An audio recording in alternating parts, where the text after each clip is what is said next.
শিলং থাকে না।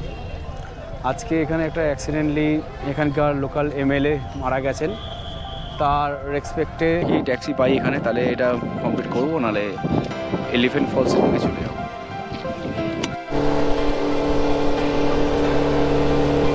বর্তমানে এটা আর এলিফ্যান্ট শেপের নেই, এটা একটা নর্মাল সাধারণ জলপ্রপাতের আকার হয়ে গেছে। এখন যেহেতু রেনি সিজন নয়, তাই বৃষ্টির পরিমাণ কমে যাওয়ার জন্য বা ঝর্নার জল কমে যাওয়ার জন্য জল খুব কম নামে।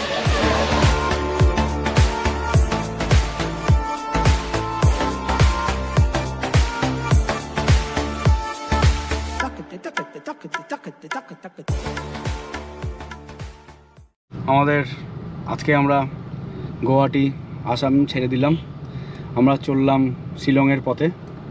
প্রায় এখন বাজে হলো 1:30, আর মেবি 70 থেকে 80 থেকে 90 কিলোমিটার গুয়াহাটির পল্টন বাজার থেকে শিলং। আমাদের টাইম দেখাচ্ছে গুগল ম্যাপে প্রায় 3 থেকে 4 ঘন্টা। তার জন্য আমরা চললাম আজকে শিলংয়ের দিকে। গুয়াহাটি আসামের সিটি রোডের মধ্যেই রয়েছি। যেহেতু আজকে ডিসিশানটা খুব তাড়াহুড়ো নিয়েছি আমরা, যে আজকে মা কামাখ্যায় পুজো দিয়ে এসে লাঞ্চ করতে করতেই সবাই ডিসিশান নিলাম যে আজকে শিলং যাচ্ছি, শিলং যাব।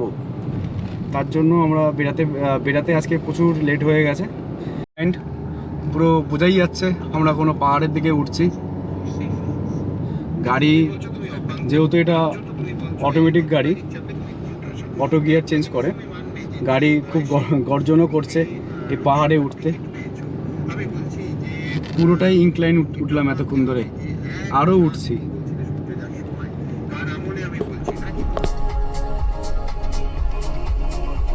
অসুবিধা হচ্ছে না ড্রাইভ করতে, কারণ 4 লেন রাস্তা এটা, আর রাস্তাগুলো অনেকটাই চওড়া। এরমভাবেই বাঁক পেরাতে পেরাতে দুর্গম রাস্তা অতিক্রম করে 1 ঘন্টা 50 মিনিট দেখাচ্ছে আমাদের শিলংয়ের পথ। একটু পরেই পৌঁছে যাবো সেই জায়গায়।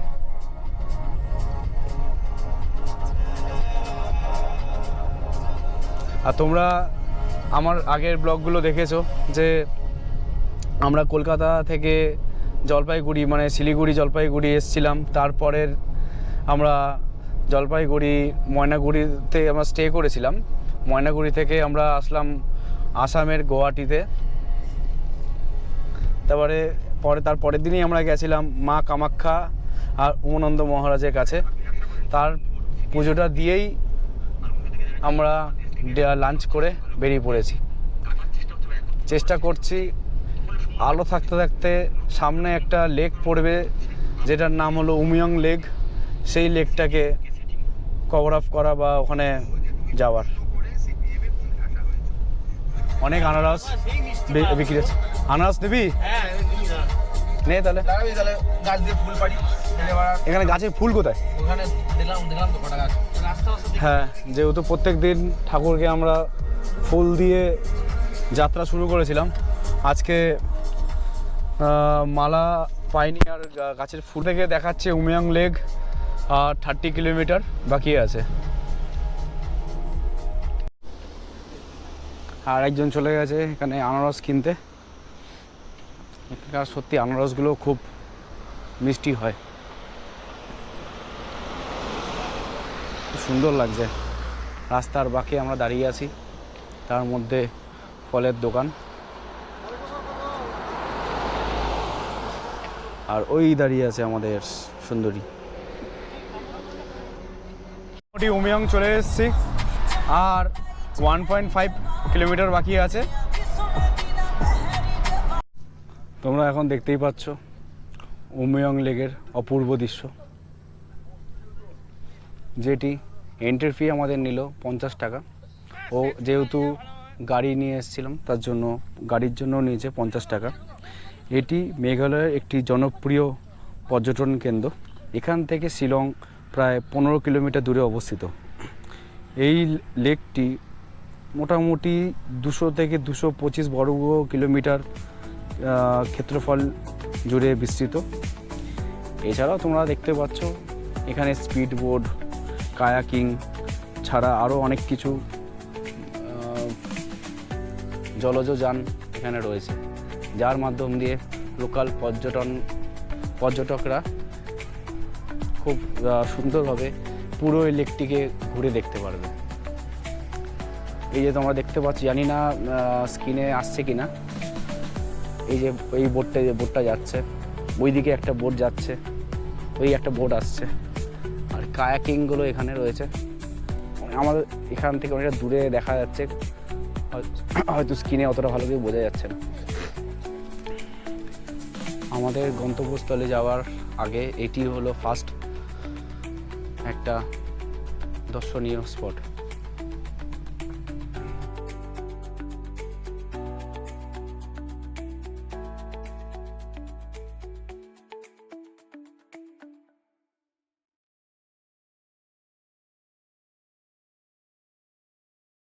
এর মধ্যে বোট করতে যাচ্ছি। অ্যাকচুয়ালি এখানে পার বোট 2,500 টাকা নেবে, যেটা তোমরা 3 জন যাও বা 10 জন দাও, 10 জনের বেশি এখানে অ্যালাউ করবে না। এই বোটটা করে পুরো লেকটা আমরা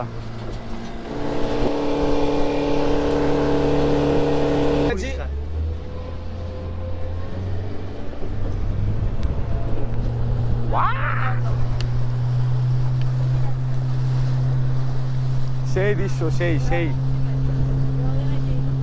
সত্যি এখানে না আসলে সত্যি মিস করতাম। দেখতে পাচ্ছ এই জলের আর্তনাদ দেখেই বুঝতে পারছো এই বোটটার স্পিড কত।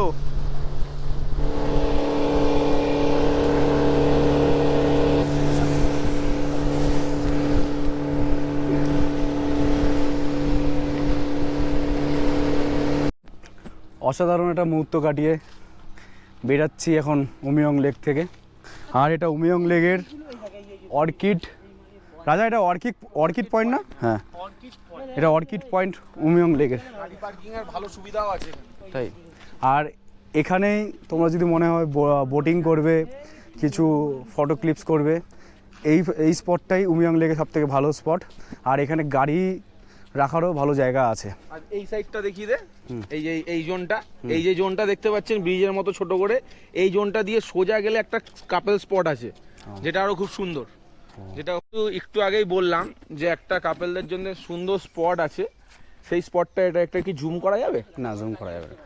তোমরা ক্যামেরার মাধ্যমে যতটুকু বুঝতে পারছো ততটুকু বোঝার চেষ্টা করো। ওখানে একটা সুন্দর করে সাঁকো টাইপের আছে, তার উপরে উঠে নিজেদের মতো করে তোমার টাইম স্পেন্ড করতে পারবে। খুব সুন্দর পরিবেশ, অসাধারণ পরিবেশের মাঝখানে যা দৃশ্য তা দেখতে দেখতেই সময় একান্তেই কেটে যাবে, সারা দিনই এখানে কাটিয়ে নেওয়া যাবে।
এখন আমরা চলে এসেছি মেঘালয়ের শিলংয়ের পুলিশ বাজার।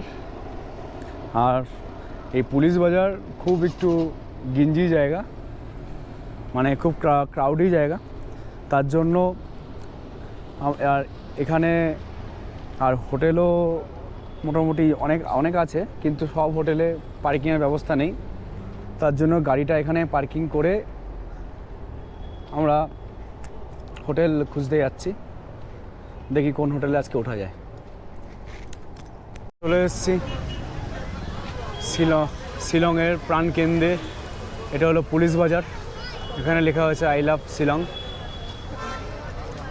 আর তোমরা দেখতেই পাচ্ছ এটা শিলং মার্কেট। যারা শিলংয়ে অনেকবার এসছো তারা হয়তো বুঝতে পারছো বা দেখতে পাচ্ছ এত ফাঁকা শিলং থাকে না। আজকে এখানে একটা অ্যাক্সিডেন্টলি এখানকার লোকাল এমএলএ মারা গেছেন, তার রেসপেক্টে টোটাল মার্কেট আজকে বন্ধ পুরো। অনেক জাস্ট এখানে একটু আমরা আলোটা দেখতে পাচ্ছি, যেহেতু এটা পয়েন্ট, শিলং পয়েন্ট। ভিতর দিকে যে রাস্তাগুলো আছে সবই প্রায় বন্ধ, আলো সব জায়গায় জ্বালানো নেই। এমনি স্ট্রিট ফুড যেগুলো আছে এখানে, তো স্ট্রিট ফুড সব রকম স্ট্রিট ফুডও পাওয়া যায়, সেই স্ট্রিট ফুডের দোকানগুলো এখানে সব বন্ধ। আজকে এমন দিনে আসলাম আমরা, এই সমস্যার মধ্যে পড়লাম, তো কিছু করার নেই। যেরম আছে এরমভাবেই আমরা এনজয় করব, কেন যেহেতু আমরা সব বন্ধুরা ব্যাচেলার আছি, যেখানে যাব সেখানেই আমাদের আনন্দ। তাহলে আমার আজকে শিলংয়ের ব্লগ শিলং পয়েন্টে দাঁড়িয়েই আমি শেষ করলাম।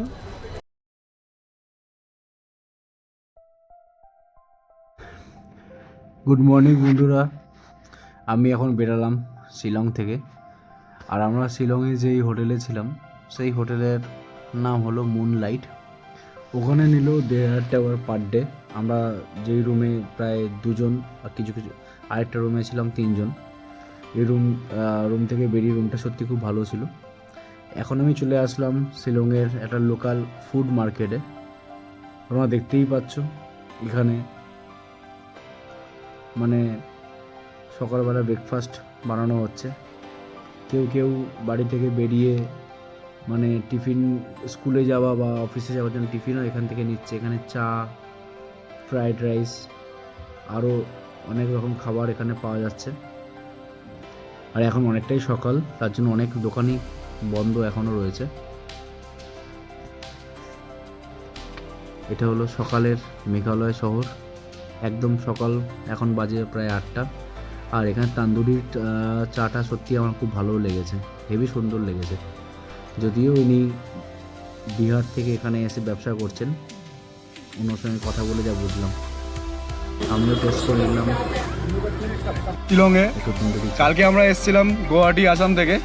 দেখতেই পাচ্ছ এটা হলো শিলংয়ের পুলিশ বাজার। আমরা এখান থেকে আজকে এই পুলিশ বাজার থেকে বেরিয়ে আমরা চললাম চেরাপুঞ্জির দিকে।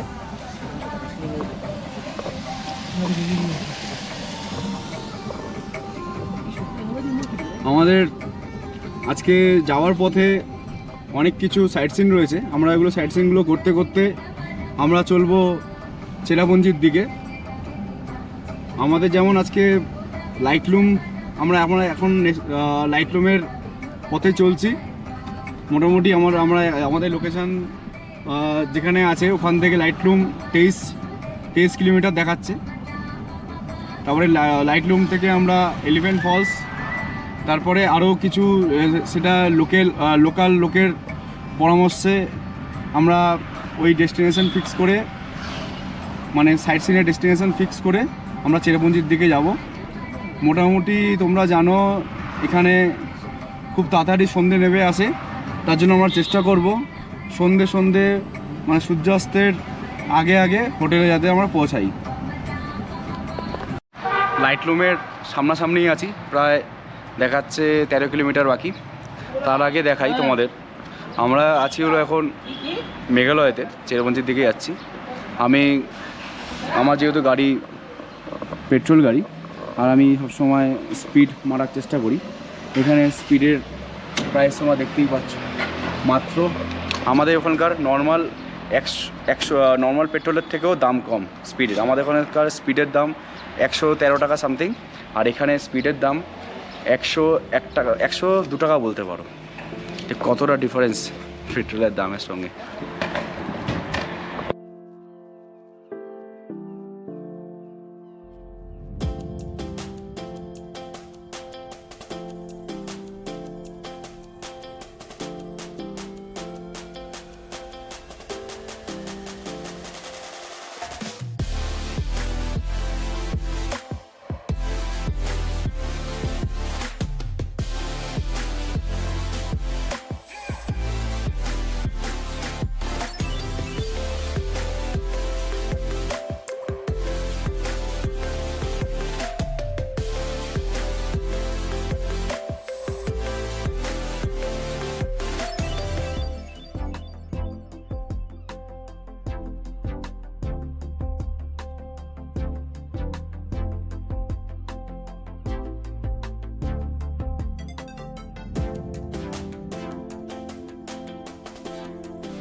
চলে আসলাম লাইটলুমে, দেখতেই পাচ্ছ।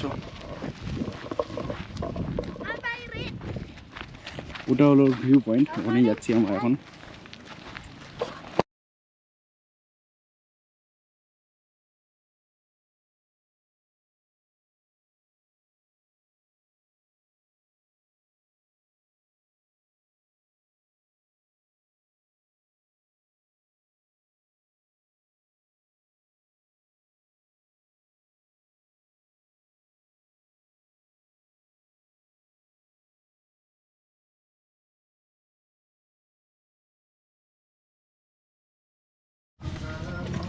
আমরা এখন বেরিয়ে পড়লাম লাইটলুম থেকে। এখন যাচ্ছি হলো শিলং পিকের দিকে। শিলং পিক লাইটলুম থেকে প্রায় এখন তো 16 দেখাচ্ছে, তার মানে ওই 18 কিলোমিটার হবে। রাস্তা ভালো, কোনো অসুবিধা নেই, আমরা যাচ্ছি। কিন্তু যখন বড় গাড়িগুলো এখানে ঢুকে যাচ্ছে, মানে ট্রাভেলার টাইপের গাড়িগুলো, তখন একটুখানি অসুবিধা হচ্ছে, তাছাড়া আর কোনো অসুবিধা নেই রাস্তাতে। আমরা চলে এসেছি শিলং পিকে। যেহেতু আমরা পার্সোনাল গাড়ি নিয়ে এসেছি, এদের রুলসের মধ্যে আছে শিলং পিকের গেট, এখানকার লোকাল ট্রান্সপোর্ট ছাড়া, মানে ট্যাক্সি বা গাড়ি ছাড়া কোনো বাইরের গাড়ি এখানে মানে শিলং পিকে যাওয়া যাবে না। আর কারণ এটা হলো মিলিটারি এয়ারফোর্সের আন্ডারে পড়ছে, তার জন্য ওরা বাইরের গাড়ি এখানে অ্যালাউ করছে না। বললো যে তোমরা যদি বাইরের ট্যাক্সি যদি নিয়ে আসতে পারো, তাহলে তোমরা শিলং পিকে যেতে পারো। দেখি যদি এখানে ট্যাক্সি যদি পেয়ে যাই তাহলে যাব, নাহলে এটা শিলং পিক আজকে আমাদের ট্রিপ থেকে সামনে আছে ট্যাক্সি স্টেশন। এই ট্যাক্সিগুলো করে যাওয়া যাবে না। যদি দেখি ট্যাক্সি পাই এখানে, তাহলে এটা কমপ্লিট করবো, নাহলে এলিফ্যান্ট ফলসের দিকে চলে যাবো। আমরা শিলং পিকের রাস্তাটা ছেড়ে দিলাম, কারণ আমাদের প্রাইভেট গাড়ি নিয়ে ওখানে অ্যালাউ করছিল না, তার জন্য আমরা শিলং পিক গেলাম না। আমরা এখন যাচ্ছি এলিফ্যান্ট ফলসের দিকে যাচ্ছি। শিলং পিক থেকে এলিফ্যান্ট ফলসের মাঝখানে একটা এয়ারফোর্স মিউজিয়ামও পড়ে, আমরা ওখানে গেলাম না, আমরা ডাইরেক্ট চলে আসলাম এলিফ্যান্ট ফলসের দিকে। এটা হলো টিকিট কাউন্টার। আগে দাঁড়িয়ে কথা বলে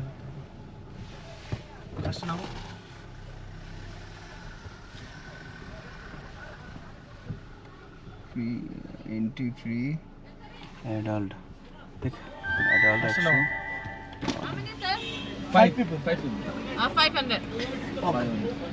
আর এলিফ্যান্ট ফলসে ঢুকতে গেলে পার হেড 100 রুপিস, 100 টাকা করে লাগবে। আর বাচ্চাদের জন্য 5 বছরের যদি কম হয় তাদের ফ্রি, 5 বছরের বেশি হলে তাদের এন্ট্রি ফি লাগবে। ঢুকে গেছি। এখানে তোমরা দেখতে পাচ্ছ অনেক রকম দোকান রয়েছে আর রেস্টুরেন্টও রয়েছে। আমরা যেহেতু ওই দোকানে গেছিলাম, ওই দোকানে মোমো পাইনি, তার জন্য খেলাম এই দোকানে মোমো। এই মোমো কোয়ালিটি সত্যি খুব ভালো ছিল। আর চিকেন দিয়ে খাওয়া হয়ে গেছে মোমো। এবার চললাম ম্যাগি খেতে, প্রচুর খিদে পেয়েছে, তাই সব জায়গায় খাবার টেস্ট করে দেখছি। এলিফ্যান্ট ফলসে কত ভিড়! আমরা তো প্রায় 10:30টার মধ্যে চলে এসেছিলাম, ভেবেছিলাম একটু ফাঁকা হবে, কিন্তু প্রচুর গাড়ি এখানে। আর এখানে পার্কিং স্লটটা অনেক বড়, নিচেও একটা পার্কিং স্লট আছে, ওখানেও গাড়ি রয়েছে। আমরা যেহেতু সকালবেলা হোটেল থেকে বেরিয়ে কিছু ব্রেকফাস্ট করিনি, তার জন্য এখন ব্রেকফাস্ট করে নিয়ে তারপরে ফলসের দিকে নামবো। সবাই এটা ট্র্যাডিশনাল খাসি ড্রেস, মানে হলো এখানে মেঘালয়ে 3টে জাতি বাস, তার মধ্যে খাসি হলো একটা জাতি। তাদেরই এখানে ড্রেস পরে সবাই ফটোগ্রাফি করছে। আর এখান থেকে স্টার্ট হলো এলিফ্যান্ট ফলসের রাস্তা। 3টে ধাপে রয়েছে, মানে দেখতে পাচ্ছ, ফার্স্ট ফলস, সেকেন্ড ফলস ওইদিকে, থার্ড ফলস ওইদিকে। আর এটা যেটা দেখাচ্ছে এটা হলো ফার্স্ট ফলস। উপরে যে জলটা আসছে ওই জলটাই এখানে আবার পড়ছে, তারপরে এখান থেকে হয়ে আবার যাচ্ছে এখানে। আর এটাই হলো থার্ড ফলস। এটা হলো 3 নম্বর ফলস। জলের গর্জন শুনতেই পাচ্ছ। আর এই ফলসের রাস্তা তুমি দেখতে পাচ্ছ কতটা। ওখান থেকে আমরা গাড়ি পার্কিং করে ওই রাস্তা দিয়ে নেবে এরমভাবে আসলাম। এখানে পাহাড়ি রাস্তার কোনো ব্যাপার নেই, এখানে নর্মাল ধাপে ধাপে সিঁড়ি করাই আছে, যাতে যারা বয়স্ক লোক বা ছোটো ছোটো বাচ্চাদেরও উঠতে নামতে যাতে কোনো অসুবিধা না হয়।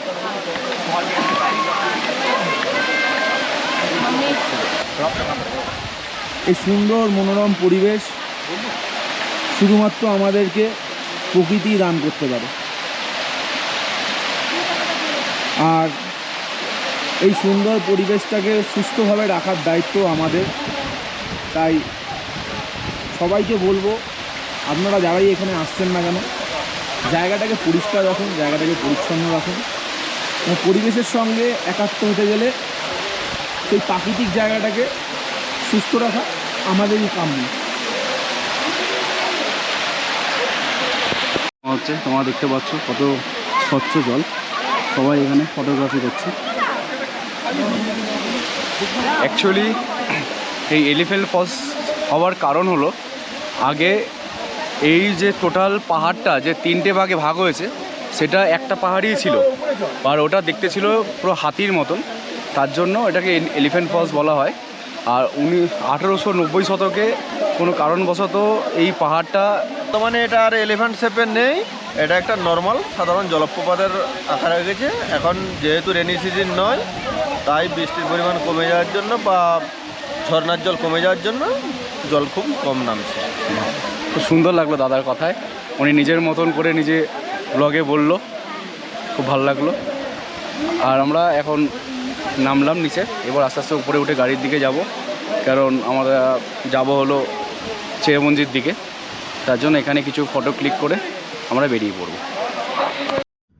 এলিফ্যান্ট ফলস থেকে বেরিয়ে কিছুটা রাস্তা চলে আসার পর আমরা চলে আসলাম আজকের সেকেন্ড গন্তব্যস্থলে, যেটার নাম হলো মাওডাক ভ্যালি। এটা হলো মাওডাক ভ্যালি। আমরা এলিফ্যান্ট ফলস থেকে ডাইরেক্ট এখানে চলে আসলাম, প্রায় 18 কিলোমিটার রাস্তা। আর যেহেতু ম্যাপে নেটওয়ার্ক ছিল না, তার জন্য একটু সমস্যা হচ্ছিল যে এখানে সবাইকে লোকাল সবাইকে জিজ্ঞাসা করতে করতে আসতে হলো, তার জন্য রাস্তার ফুটেজটা অতটা নিতে পারিনি। এখানে আসলাম, দেখো এটাও একটা সাইড সিনের মধ্যে পড়ে।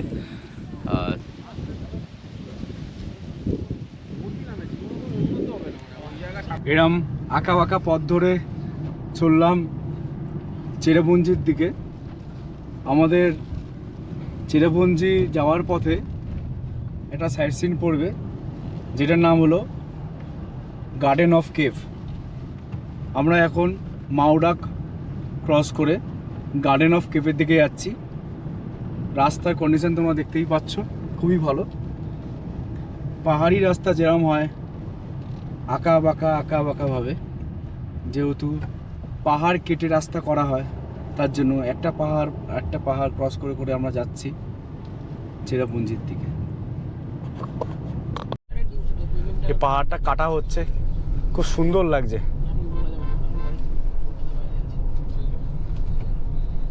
মেঘালয় মেঘের রাজ্য। এখন বাজে দুপুর 1টা, মনে হচ্ছে যেন বিকাল 4টে-5টে বেজে গেছে। পুরো সব দিকে মেঘে আচ্ছন্ন হয়ে গেছে। আর মোটামুটি আমাদের গার্ডেন অফ কেভ দেখাচ্ছে 9 মিনিটের রাস্তা।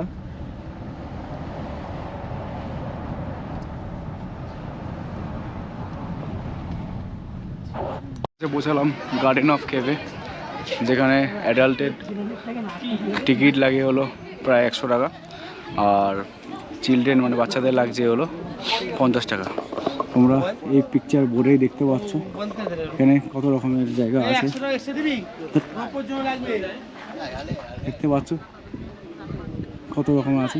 কেভ আছে, ঝর্ণা আছে, এটা ছোট বাম্বু টেকও আছে। আর এইটা যেটা রয়েছে এটা হলো এদের আয়ুর্বেদিক ওয়াটার বলা হয়। ভিতরে যেহেতু ক্যামেরা অ্যালাউ নেই, এর জন্য আলাদা চার্জ লাগবে। আর আমি ট্রেক করতে করতে অতটা ভিডিও করতে পারবো না, তার জন্য আমি গাড়িতেই ক্যামেরাটা রেখে যাচ্ছি।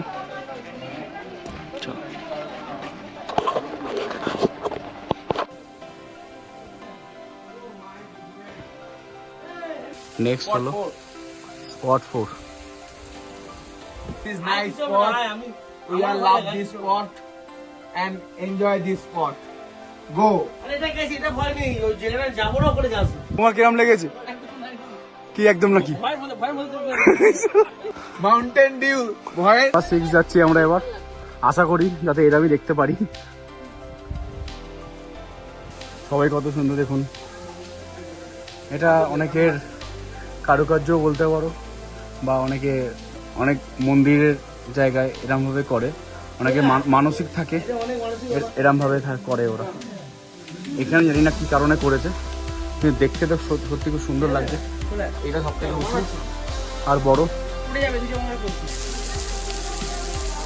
দেখতে পাচ্ছ।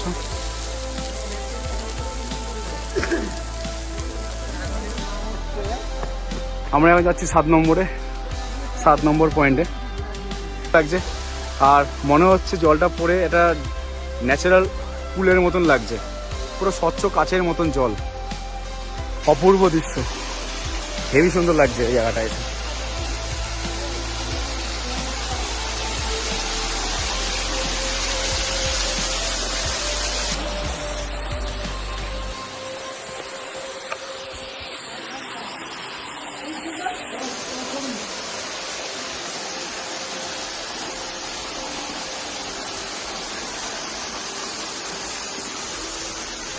ডাউকির জল এরামি।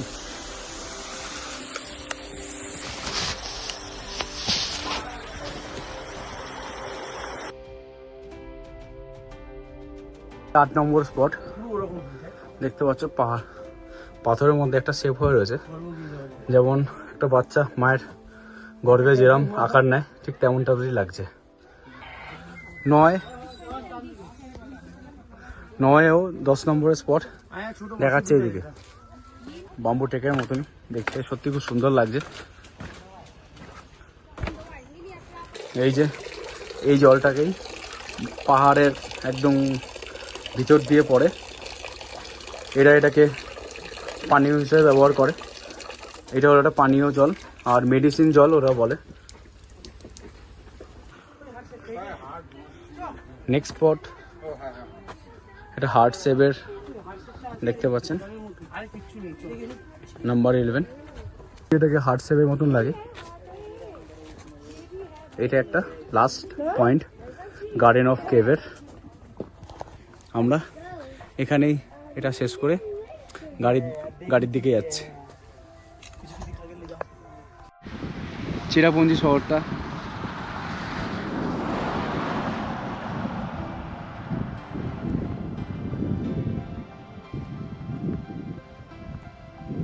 এখন বাজে মাত্র প্রায় 3টে।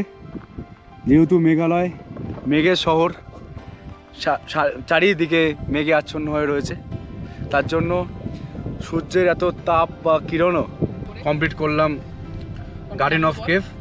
এবার নৌকালিকায় ফলস কমপ্লিট করে আমরা যেখানে ভালো হোমস্টে পাবো আমরা ওখানেই স্টে করবো আজকে দিনটা।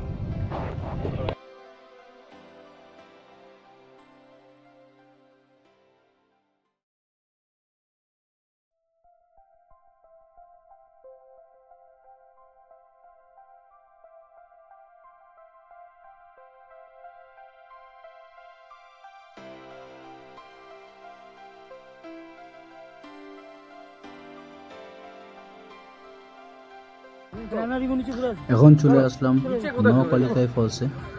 আর তোমরা দেখতে পাচ্ছ, যেহেতু এটা এখন ফেব্রুয়ারি মাস, অতটা জলের প্রবাহটা একটু কম ছিল ফলসে। আর আমি চলে আসলাম একটা স্লো শট নিতে।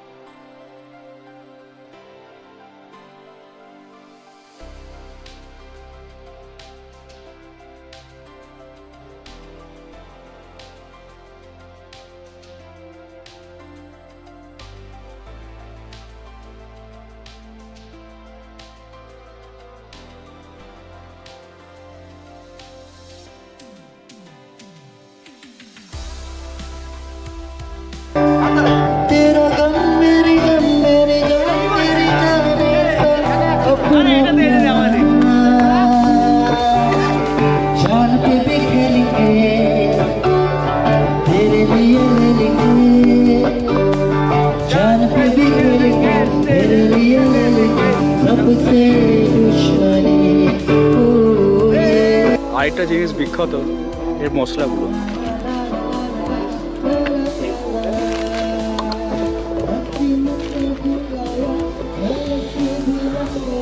পুরো অরিজিনাল টেস্ট বলতে আমি খেয়েছি তার জন্য বললাম টেস্ট, আর গন্ধটাও তার জন্য আমি বললাম হেবি সুন্দর। তোমরা নৌকালিকায় আসলে ঠিক যে আমরা যে স্পট যে আমরা দাঁড়িয়ে ছবি টবি তুলি, আর ঝর্ণাটা যেখানে দেখা যায় ঠিক তার অপোজিটে এই দোকানগুলো রয়েছে। তোমরা এখান থেকে এগুলো নিতে পারো। এখন চলে আসলাম এই হোমস্টেতে, আর চেরাপুঞ্জির এখানে হোটেল বা হোমস্টে অনেক কম, আর এখানে রেটটাও একটু বেশি।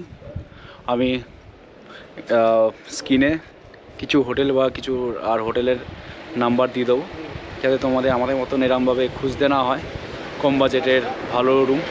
তুমি এটা দেখতেই পাচ্ছ, এটা একদম রাস্তার উপরে, আর এখান থেকেই নোয়াখালীকায় ফলস বেশি দূর না, দেখাচ্ছিল 6 কিলোমিটার রাস্তা।